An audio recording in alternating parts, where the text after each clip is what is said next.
जरा सोचो, तुम जिस एग्जाम की तैयारी के लिए अपने कई साल लगा देते हो, तुम्हें जो सेंटर एलोकेट होता है वो तुम्हारे घर से कई 100 किलोमीटर दूर होता है, पर फिर भी तुम वहां जाते हो, अपने कई हजारों रुपए खर्च करते हो ट्रैवल और स्टे के लिए। पर जब तुम सेंटर पर पहुंचते हो तब पता चलता है कि जो सेंटर तुम्हें एलोकेट हुआ है वहाँ सिस्टम ही नहीं है, और अगर है भी तो प्रॉपर कंडीशन में नहीं है। और कई जगह तो जहाँ सेंटर एलोकेट हुआ भी है वहाँ प्रॉपर सिटिंग अरेंजमेंट्स तक नहीं है। एसएससी एक ऑर्गेनाइजेशन जो रिस्पॉन्सिबल है इंडिया के one of the important exams को कंडक्ट कराने के लिए, वो कैसे अपने सालों से चले आ रहे वेंडर टीसीएस को बदल के एक ऑलरेडी एलिजिडली फ्रॉड कंपनी एड्यूकिटी को वेंडर कॉन्ट्रैक्ट दे देते हैं। और जब स्टूडेंट्स और टीचर इसके अगेंस्ट प्रोटेस्ट करते हैं तो उनको बदले में क्या मिलता है? लाठीचार्ज, पुलिस अरेस्ट और मारपीट। तो आइए समझते हैं इस वीडियो में इंडिया के सबसे बड़े exam scandal the assessee exam scam के बारे में और अभी रिसेंट में हुए इस पूरे इशू को डिटेल में। एसएससी को लेकर शुरू हुआ विवाद थमता दिखाई नहीं पड़ रहा है। आज भी नीतू मैम गई थी डीओपीटी, वहां पर मुलाकात हुई अधिकारियों से।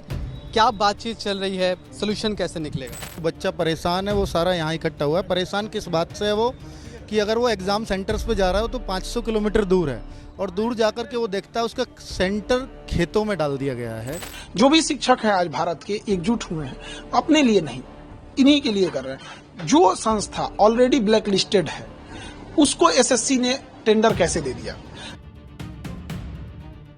तो सबसे पहले बात करते हैं एसएससी की। स्टाफ सिलेक्शन कमीशन एक ऐसी ऑर्गेनाइजेशन जिसपे हर साल कई लाख स्टूडेंट से उम्मीद लगाए होते हैं कि बस ये कोई एक एग्जाम क्लियर हो जाए तो लाइफ सेट है। तो ये बात अभी 24 जुलाई 2025 की है, जब एसएससी सिलेक्शन पोस्ट का फेज 13 स्टार्ट होने वाला था। तो पवन गंगा एजुकेशनल सेंटर 2 पर पूरे देश से हजारों स्टूडेंट्स एग्जाम देने पहुंचते हैं। तो वो देखते हैं एक नोटिस जिस पर लिखा था एग्जाम कैंसल्ड, वो भी बिना किसी एक्सप्लेनेशन के, बिना कोई ऑल्टरनेट डे के और ऑब्वियसली बिना किसी अपॉलॉजी के। ऐसे ही सेम गड़बड़ी हुई एडुकासा इंटरनेशनल हुबली में, जहां मॉर्निंग शिफ्ट को एग्जाम से कुछ घंटे पहले ही कैंसिल कर दिया गया। और ऐसे में कई स्टूडेंट्स तो ऐसे थे जो सिर्फ इस एग्जाम को देने के लिए दूसरों से पैसे उधार मांग कर लाए थे, और उनको अब उदास और निराश लौटना पड़ रहा था। और उनका इस एग्जाम को क्लियर करके अपने परिवार का कर्जा चुकाने का सपना भी अब चूर चूर हो गया था। और ये बात सिर्फ 1 या 2 सेंटर्स की नहीं थी, पूरे देश भर से system crashes, frozen computer screen और इन्विजिलेटर्स जो स्टूडेंट के जितना ही कंफ्यूज थे इस नए सॉफ्टवेयर को अपलोड करने में, ऐसी खबरें आने लगी थी। तो अब ये हो सकता है आप में से कुछ लोगों के दिमाग में ये डाउट आए कि क्या पता टेक्निकल ग्लिच हो। ठीक है, मान लिया, पर इसके बाद जो हुआ वो एक्सपोज करता है एसएससी की इनकम्पिटेंस और फेलियर को। तो एसएससी सडनली ये डिसाइड करता है कि हम अपने long term technology partner TCS को बदलकर एक नए प्राइवेट वेंडर को टेंडर देते हैं, शायद ये सोच के कि कॉस्ट कटिंग हो जाएगी और क्या पता एफिशिएंसी भी आ जाएगी। पर आपको बता दूं कि इस नए वेंडर एड्यूकिटी को पहले ही एमपी हाई कोर्ट ने पास्ट में ऐसे ही एक इशू पे ब्लैकलिस्ट तक कर रखा है। फिर भी इस कंपनी को चुना जाता है एसएससी के द्वारा लाखों स्टूडेंट्स के फ्यूचर की परवाह ना करते हुए। और यहाँ शॉकिंग बात तो ये है कि 40% से ज्यादा स्टूडेंट्स जो एग्जाम देने बैठे थे डे 1 वाले दिन, उन्होंने कम से कम एक टेक्निकल फेलियर तो नोटिस किया ही था। जरा सोचो, आप एक एग्जाम की सालों साल तैयारी करते हो और एग्जाम वाले दिन आपको क्वेश्चन से ज्यादा कंप्यूटर सिस्टम परेशान कर रहा होता है। और कई स्टूडेंट्स को तो उनके शहर से हजार किलोमीटर दूर तक सेंटर एलोकेट हुआ था, जैसे कि ये कोई मजाक चल रहा हो। और अगर सेंटर पहुंच भी जाए तो ना प्रॉपर एयर कंडीशनिंग थी, स्पेशली इस जुलाई के उमस भरे महीने में, वो भी फीस भरने के बावजूद। और ये कोई कॉमन नंबर्स या स्टैट्स नहीं है, यहाँ हर एक टेक्निकल ग्लिच कई हजारों स्टूडेंट्स और परिवारों के सपनों के टूटने के जैसा है। पर फिर स्टूडेंट्स ने एसएससी के अगेंस्ट प्रोटेस्ट करना स्टार्ट किया और सबसे ज्यादा इंटरनेट पे लोग इस इशू पे अपनी आवाज उठाने लगे। ट्विटर पे #SSC मिसमैनेजमेंट जैसे हैशटैग ट्रेंड करने लगे और लगातार 3-4 दिन तक टॉप पर ट्रेंड करते रहे। आप खुद ही सोचो उस कंट्री के बारे में जहां बॉलीवुड, क्रिकेट और बिग बॉस जैसे टॉपिक्स हमेशा सोशल मीडिया पर भरे रहते थे, वहां स्टूडेंट्स के इस विरोध ने सारी जगह घेर ली थी। बट जो हैशटैग सबसे ज्यादा फटा वो था #SSC वेंडर फेलियर। स्टूडेंट्स अब ना सिर्फ कंप्लेंट कर रहे थे बल्कि अब उन्होंने खुद ही इन्वेस्टिगेशन शुरू कर दी थी, जैसे कि एरर मैसेजेस के स्क्रीनशॉट भेजना, माल फंक्शनिंग कंप्यूटर्स की वीडियोस बनाना, जो अथॉरिटीज तक आवाज पहुंचाने के लिए काफी था। एक ट्वीट तो ऐसा भी था कि losing even 10 minutes can change rank drastically but we have lost our entire exam. और स्टूडेंट्स के इस दुख को कोई भी ऑफिशियल स्टेटमेंट व्हाइट वॉश नहीं कर सकती थी। पर अच्छी बात यह है कि ये अब बड़ा मुद्दा बन चुका था और अभी भी है। वो स्टूडेंट्स जो आज तक एक दूसरे से मिले तक नहीं थे, वो एक दूसरे को पूरा सपोर्ट कर रहे थे। और सबसे इंपॉर्टेंट बात कि स्टूडेंट्स एसएससी के इस फेलियर को इंडिया है, चलता है मान के इग्नोर नहीं कर रहे थे। और इंटरनेट अब स्टूडेंट का एक इंपॉर्टेंट प्रोटेस्ट ग्राउंड बन चुका था। और फिर स्टूडेंट्स के इस प्रोटेस्ट में टीचर्स ने भी जुड़ना स्टार्ट किया। फेमस टीचर्स जैसे नीतू मैम, राकेश यादव और अभिनव शर्मा जैसे कई टीचर्स स्टूडेंट्स को सपोर्ट करने ग्राउंड पे आने लगे। उन्होंने दिल्ली चलो मार्च स्टार्ट किया ताकि उनके स्टूडेंट्स को जस्टिस मिल सके। और पूरे देश से टीचर इस मार्च से जुड़ने लगे। और जब ये टीचर्स 31 जुलाई 2025 को दिल्ली पहुंचे इस उम्मीद के साथ कि वो डीओपीटी मिनिस्टर को अपना इशू समझाएंगे, पर बदले में उन्हें क्या मिलता है? पुलिस बैरिकेड्स और लाठीचार्ज। वो टीचर्स जिनकी वजह से इस देश की फ्यूचर वर्कफोर्स आ पाती है, उनको पुलिस के द्वारा एंटी नेशनल एलिमेंट्स की तरह ट्रीट किया जा रहा था। नीतू मैम और राकेश सर को पुलिस के द्वारा डिटेन किया जाता है, इसलिए नहीं कि वो तोड़फोड़ कर रहे थे या वायलेंस को प्रमोट कर रहे थे, बल्कि इसलिए क्योंकि उन्होंने डीओपीटी मिनिस्टर से स्टूडेंट्स के फ्यूचर के इश्यूज को डिस्कस करना चाहा था। और ये वही भारत सरकार है ना जो स्किल इंडिया और डिजिटल इंडिया जैसे इनिशिएटिव की बात करती है, तो फिर क्यों इनकी दिल्ली पुलिस टीचर्स के द्वारा डिजिटल फेलियर के इशू को सुनने के लिए तैयार नहीं हो रही है। और हर कंट्रोवर्सी की तरह यहाँ भी रिस्पॉन्सिबल अथॉरिटीज को एक बलि का बकरा ढूंढना था जिसपे वो सारा ब्लेम डाल सकें। तो फिर यहाँ भी वही काम शुरू हुआ। सडनली एक लेटर सामने आने लगा अगेंस्ट टीसीएस, जो कि पिछली एग्जाम मैनेजमेंट कंपनी थी, जिसमें लिखा था टीसीएस ही पीछे से सिस्टम्स को सैबोटाज कर रहा है, और ये कि टीसीएस एसएससी का ये न्यू वेंडर चेंज करने के डिसीजन को सह नहीं पाई और इसीलिए वो चाहती है कि नया वेंडर सक्सेसफुली एग्जाम कंडक्ट कराने में फेल हो जाए। कुछ समय के लिए तो ये लगा कि इस इशू का सोल्यूशन अब हमें मिल गया है और सोशल मीडिया इन थ्योरी से भर गया कि ये कॉर्पोरेट वॉरफेयर ही स्टूडेंट्स के फ्यूचर के साथ खेल रहे हैं। फाइनली अब कोई तो था जिस पर ब्लेम किया जा रहा था other than just system failures. पर ये थ्योरीज तो तब फेल हो गई जब सबको पता चला और उस लेटर को जिन्होंने साइन किया था उन्होंने खुद एडमिट किया कि हमारे पास कोई प्रूफ नहीं है इस बात का, और फिर टीसीएस के द्वारा ये सैबोटाज की थ्योरी खुद पूरी तरीके से फेल हो गई। टीसीएस ने खुद भी ऐसे किसी भी एलिगेशंस को नकार दिया और उनको सैबोटाज करने की जरूरत वैसे भी नहीं थी क्योंकि नया वेंडर तो ऑलरेडी ये सारी प्रॉब्लम्स को क्रिएट कर रहा था और ये फॉल्स एक्यूजेशन ने इस प्रॉब्लम को उल्टा और बिगाड़ ही दिया था, क्योंकि जहां अथॉरिटीज का टाइम फेलियर्स को ठीक करने में लगना चाहिए था वो इन यूजलेस थ्योरीज और एलिगेशंस पर लग रहा था, जिसकी वजह से स्टूडेंट्स को और सफर करना पड़ रहा था। तो अब फाइनली स्टूडेंट्स की डिमांड्स क्या हैं? वेल, उनकी कोई बहुत बड़ी या ज्यादा डिमांड्स नहीं है, वो तो बस बेसिक और मिनिमम जो हो सकता है वही मांग रहे हैं। पहला कि वो ये चाहते हैं कि एडुकेटी का वेंडर कॉन्ट्रैक्ट इमीडिएटली खत्म किया जाए। दूसरा, वो ये चाहते हैं कि एसएससी अपना खुद का एग्जामिनेशन सॉफ्टवेयर डेवलप करे। हर साल अलग अलग वेंडर्स को हायर करने से अच्छा है कि अपना खुद ही एक सिस्टम बना ले जो इंडियन स्टूडेंट्स और कंडीशन के लिए बेस्ट हो। तीसरा, वो ये चाहते हैं कि अफेक्टेड कैंडिडेट्स को कंपनसेशन दिया जाए, या तो डायरेक्ट पैसे दिए जाएं या फिर एग्जाम की रीशेड्यूलिंग किया जाए। अगर किसी के एसएससी के फेलियर की वजह से ट्रैवल और स्टे के पैसे वेस्ट चले जाते हैं तो एसएससी ही रिस्पॉन्सिबल है उन्हें कंपनसेट करने के लिए। और चौथा, कि स्टूडेंट्स को अथॉरिटीज के साथ 24/7 ट्रांसपेरेंट कॉन्टैक्ट करने को मिले, उनकी हेल्प करे और एग्जाम सेंटर से रिलेटेड कोई भी चेंज हो तो एग्जाम से बहुत पहले ही बता दिया जाए। स्टूडेंट्स बस एसएससी से अकाउंटेबिलिटी ही तो मांग रहे हैं और ज्यादा कुछ थोड़ी मांग रहे हैं। पर इस सब के बावजूद भी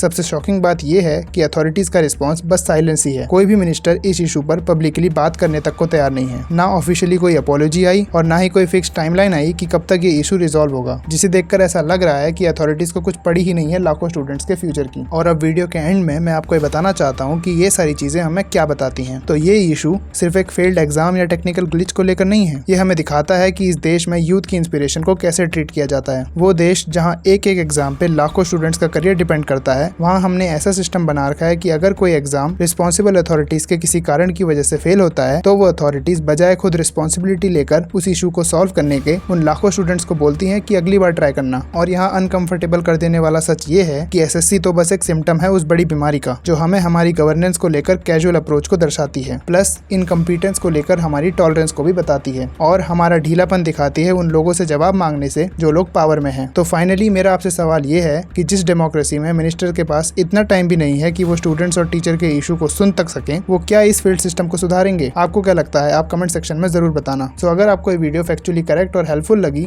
तो आप प्लीज इस वीडियो को लाइक करके चैनल को सब्सक्राइब भी कर सकते हैं, क्योंकि ऐसी इन्फॉर्मेटिव और इंटरेस्टिंग वीडियोस इस चैनल पर रेगुलर आती रहती हैं। So finally thank you so much for watching.